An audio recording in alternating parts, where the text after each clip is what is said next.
les baliseurs. C'est quoi l'histoire? C'est l'histoire d'un maître qui est nommé dans ce village perdu et qui vient enseigner. Et il découvre très vite que, au lieu d'enseigner une vérité qui est censée être la vérité du progrès, de l'avenir, il comprend que cette société lui échappe. Il comprend aussi qu'il est là témoin de quelque chose, d'une survivance, d'une civilisation qui va disparaître. En fait, il arrive dans un village où tout le monde ne sont que des ombres émouvantes, vibrantes, mais ne sont que des ombres.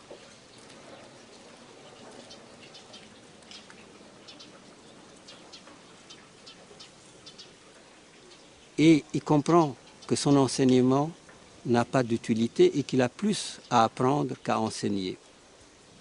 J'ai voulu prendre le contre-pied de la notion d'instituteur qui vient amener le progrès dans un bled perdu. Je pense que l'enseignement, parfois, dans nos contrées, a aidé à casser cette civilisation. Parce que tout d'un coup, il l'a jugée obsolète, inutile, fausse, etc.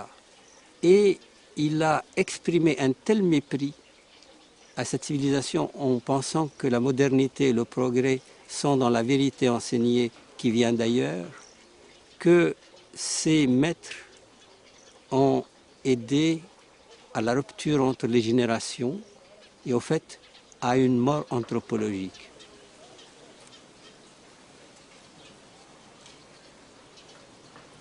Les enfants sont peut-être plus à même d'adhérer au monde actuel, mais ils portent en eux une mort affective qui est difficile à combler, difficile à guérir.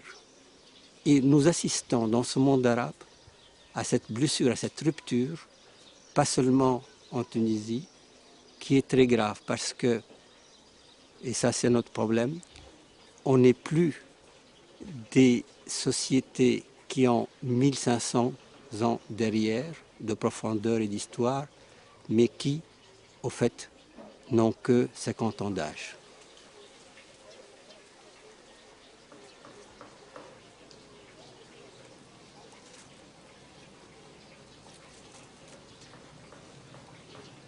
L'idée du film m'est venue d'une constatation.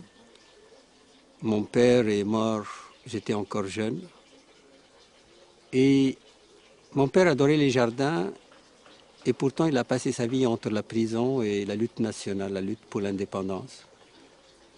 Il a failli mourir plusieurs fois, et certainement il pensait que son sacrifice ne serait pas inutile puisqu'il préparait un avenir radieux à ses enfants. Cet avenir, on ne l'a pas vu. Mais c'est valable dans tout le monde arabe. Beaucoup de générations sont sacrifiées. Les hommes de la Nahda, des poètes, des intellectuels, des artistes, des politiques et même des simples citoyens en espérant que leurs enfants vivraient mieux. Et ce n'est pas le cas.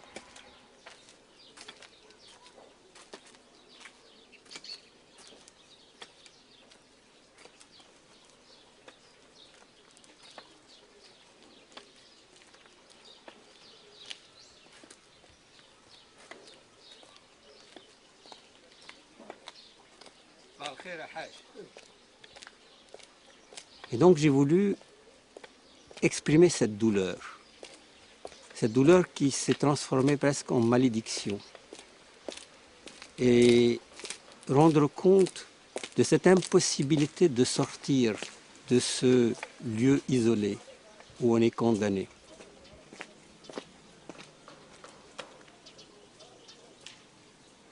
Donc m'est venue l'idée de ce village perdu dans le désert où les jeunes, les enfants, essayent de tracer un chemin pour quitter, pour relier ce village au monde et pour créer un avenir, mais c'est des baliseurs qui tracent la route, mais voilà que le vent, le sable, vient l'effacer.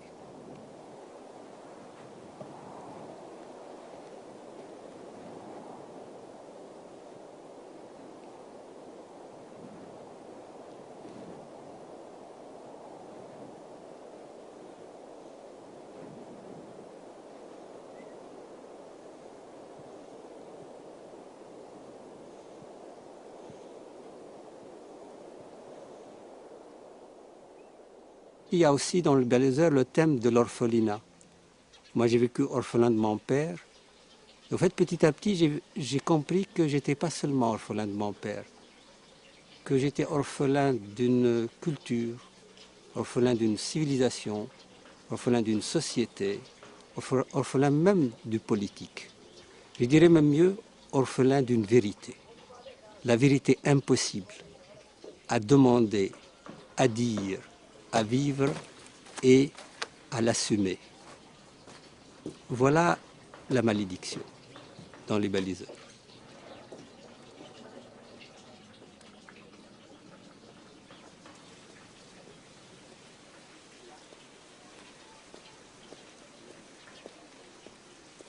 Le jardin. Le jardin, c'est toute une histoire. Pour les Arabes, le jardin, c'est le paradis. C'est le seul jardin.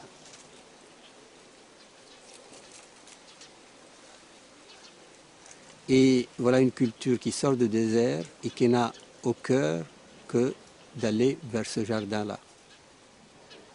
Au centre du jardin, il y a l'eau, et l'eau est un signe de la féminité. D'ailleurs, dans les palais, souvent, le jet d'eau qui se lance vers le ciel, c'est la féminité, c'est le féminin, c'est la femme.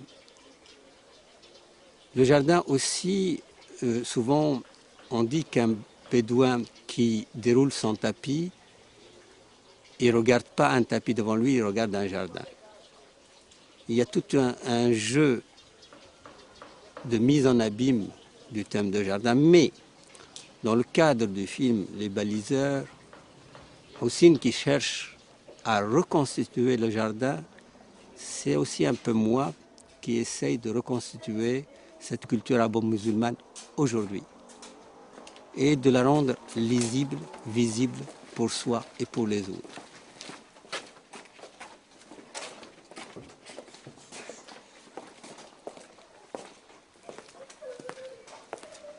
Et donc, ce thème du jardin est essentiel. C'est le film lui-même, à la limite.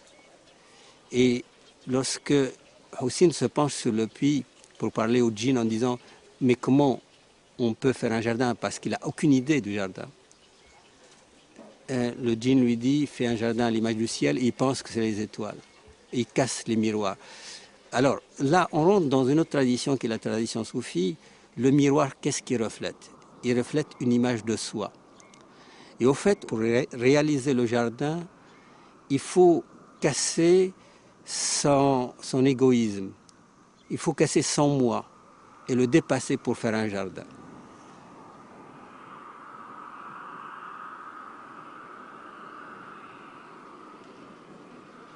Les baliseurs, c'est jeunes gens qui sont attirés par le désert, qui partent tracer une route impossible que le vent efface et qui sont condamnés à errer.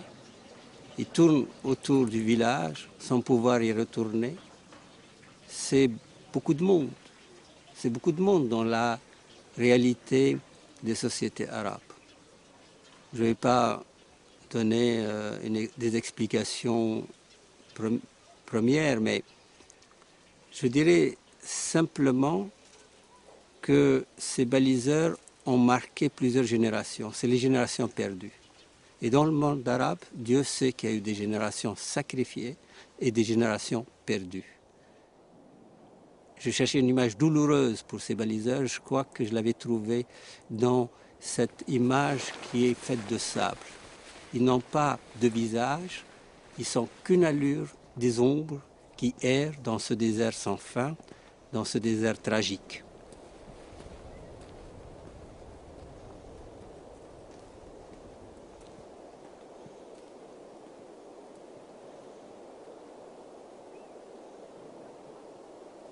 Et l'idée, d'ailleurs le titre en arabe, traduit bien ce que sont les baliseurs, parce que le titre en arabe qui est Al-Ha'imoun, qui veut dire trois choses.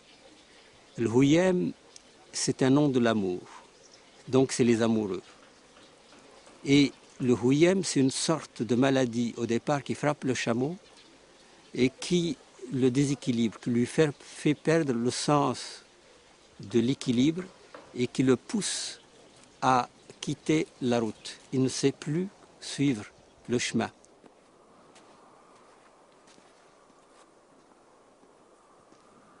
Et Raïmoun veut dire aussi l'errance et la folie. Voilà le thème des baliseurs. Ils sont amoureux de cette culture, de cette civilisation, ils sont amoureux de ce jardin impossible ou de cette route impossible, ce qui les rend fous et qui les condamne à l'errance. Autre chose, à part les baliseurs, la fin. La fin, c'est certainement le moment que j'aime le plus revoir le film. Je ne revois plus mes films, mais souvent lorsque le baliseur est projeté dans une salle, je viens assister juste à la dernière scène où Houssine s'endort sur la tombe de sa grand-mère et qui lui demande de le réveiller tôt pour partir à Cordoue. Je crois que ça, c'est le comble du tragique. Parce que lorsqu'on demande aux morts de nous réveiller, parce que lorsqu'on demande de l'aide aux morts, c'est un peu la tragédie de cette culture, c'est un peu le comble du désespoir.